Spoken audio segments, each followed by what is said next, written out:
Дойде момента, в който отново ще изтеглим петимата победители от нашата игра във Facebook. Нека кажем, че хората печелят талони за 30% отстъпка, които могат да използват още днес в 5 след обяд на предпремиерата. Талоните важат еднократно до края на седмицата. И нека да видим кои ще бъдат късметлиите. Първият късметлия се казва Бояна Пенева. Честито на Бояна.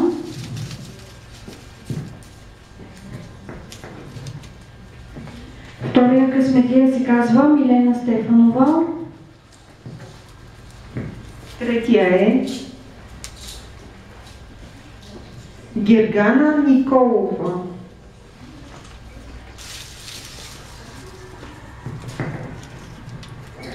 Четвъртия Любена Зашева. И последния късметлия, дали ще бъде дама или ще имаме поне един господин.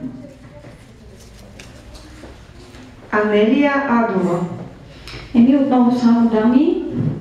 Честито на всички. Заповядайте днес в 5 след обяд, за да вземете своите талони за 30% отстъпка.